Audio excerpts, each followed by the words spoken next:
most traumatizing and awakening day of my life. I remember it was on a Thursday.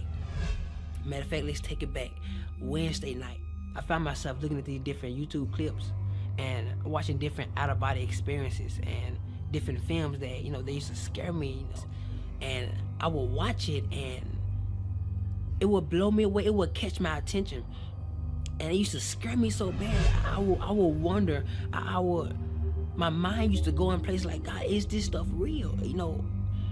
I couldn't understand it because I've never been to that place.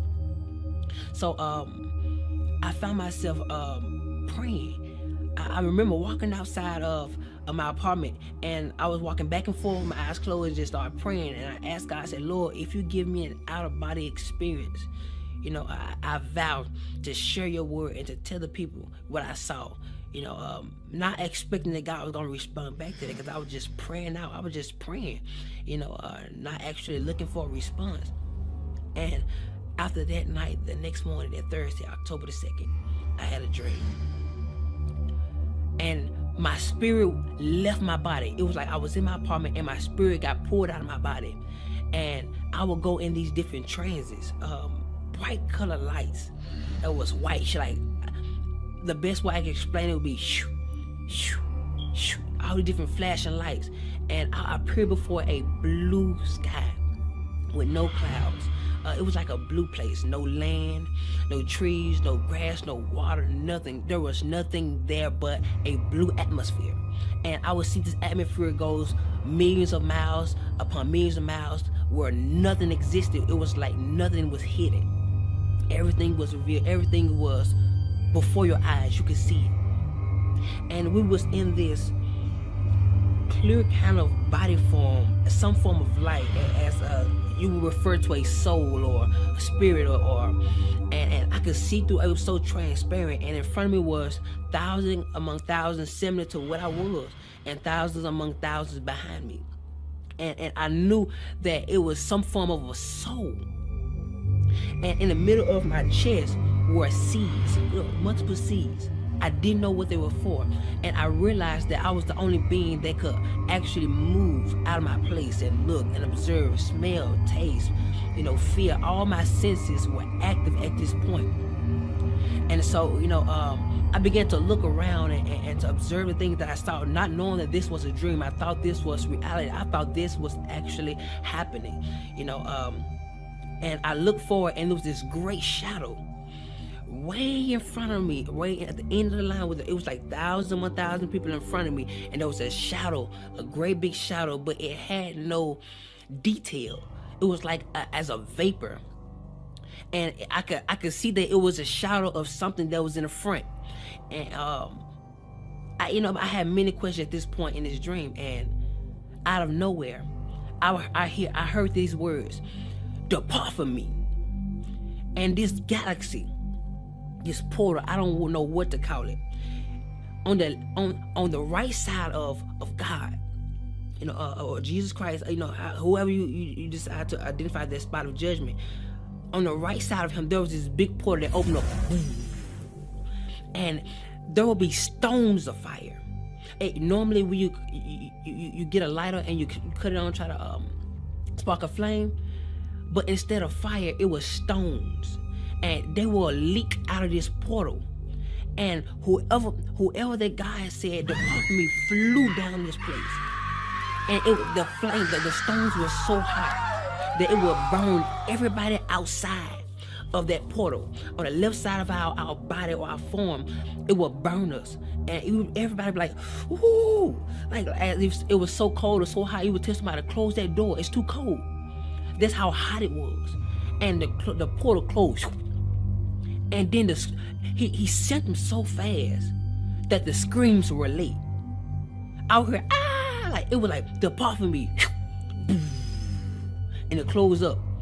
Then the screams come, and it terrified me. And then out of nowhere, something snatched us up. Like we moved up the line. And I began to think, I didn't understand where we was. I'm like, oh my God, maybe this is judgment.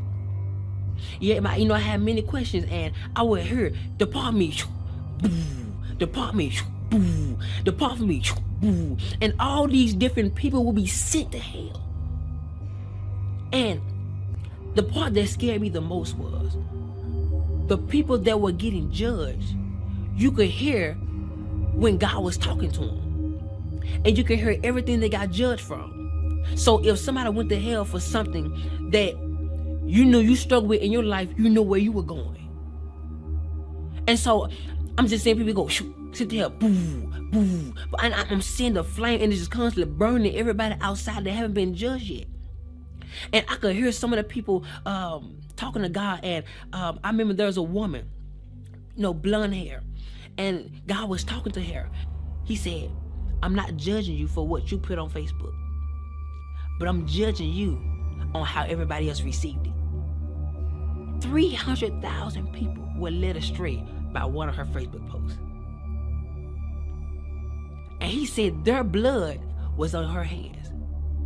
And out of nowhere, he said, depart from me. And I'm talking about, I couldn't express how powerful his words were.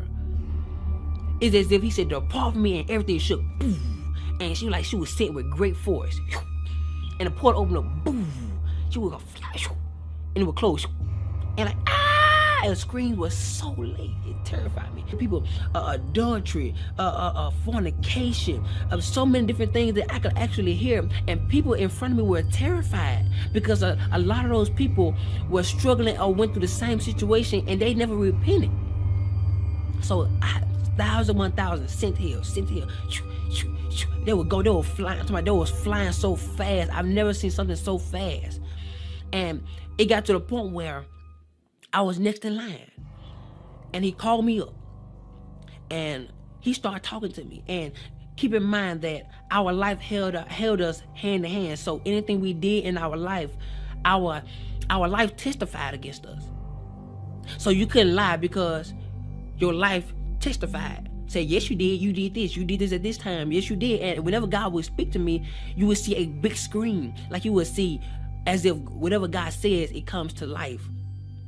And so he started talking to me, and he started telling me everything that I could have did better. And at this point, I'm like, okay, God, I could have did this better. I did it, I did okay with it, but I could have did better. So he began to say other things, and he brought up this specific woman. And he asked me, why didn't I forgive her? And he gave me her specific name. I'm not going to say it. He gave me her specific name. And I knew exactly what he was talking about. He asked me, why didn't I forgive her? I said, I did, God. I did forgive her. He said, well, if you forgave her, when you get on the phone and talk to her, why is it that you treat her like the situation happened all over again? And I'm like, God, but I did forgive her. He said, well, if you forgave her, why are those seeds still in your chest? And I looked down. I was like, oh my God. That's what those are for. Those are seeds of what I did in my life. The things I didn't forgive. So he was talking to me, and I was like, oh my God. And he told me, he looked at me and said, because you didn't forgive her, I didn't forgive you some of your sins. And I was like, oh my God. And he started telling me so many other things, and he ain't told me not one good thing yet. And at this point, I'm getting terrified because my mind is starting now going to a place where I'm imagining how hot this fire is going to be when this portal open. And so, I'm scared. I didn't know how to explain how terrified I was. Words can't describe. When you meet God face, words can't describe how terrifying it is to look your Creator face to face. Where there's nothing hid from Him. There's nothing. Your inner thoughts are revealed before Him. Your perception, how you feel, everything that you hosted in this body is presented before Him. And so, I got to a point where I didn't want to hear God no more. I was really turning my head because I was afraid that, it's already made his mind up. I was so afraid. And so I turned my head, and he would just constantly tell me everything that I didn't do right, or I should have did better. And at this point, I knew I was going to hell. I knew it. I was fully persuaded that this was it. So I turned my head, and I was like, I don't want to hear no more of it. My mind, I don't hear. I'm just really trying to imagine how hot hell is going to be. I'm like, oh my God, Lord. I have no more chance. If I go down there, I can't come back. Like, Lord, please don't send me to hell. Please, like, God, please. I'm begging you, and I'm more terrified.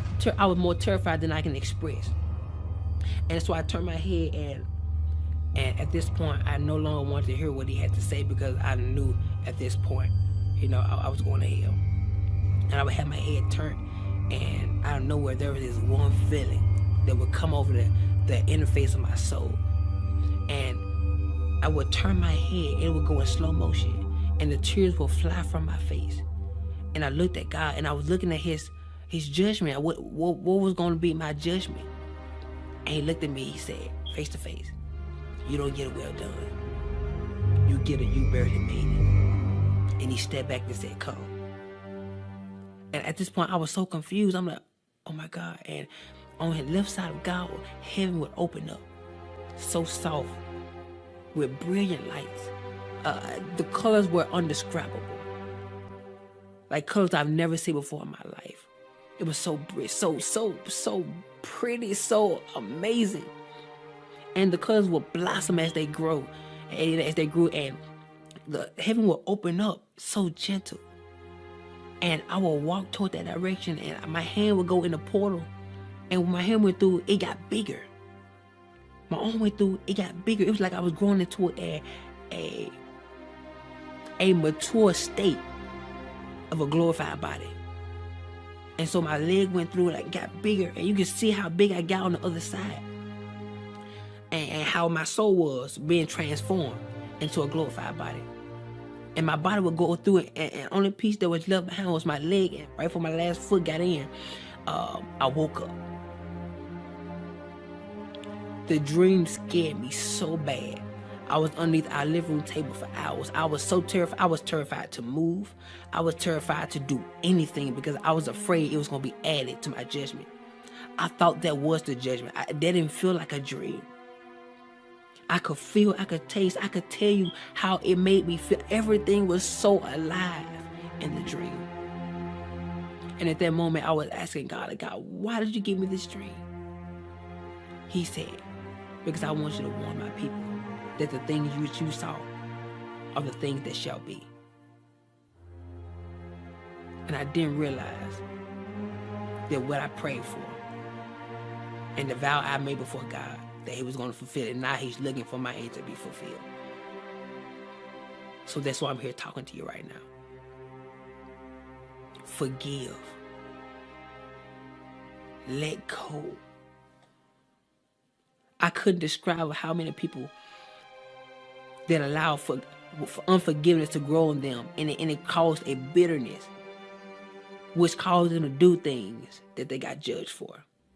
That thing caused them not to make it to heaven.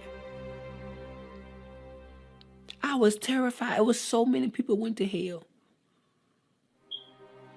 And it felt like I was the first one. Like God was, it was thousands among thousands of people in front of me. That is scary to me. So today I encourage you to get it right with God. Get it right with your fellow friends, your enemies, the church hurt that causes you to attack people in silence. Go get it right, because hell is not worth it. God scared me so bad in this dream, but I knew it was for a reason. So today, choose love.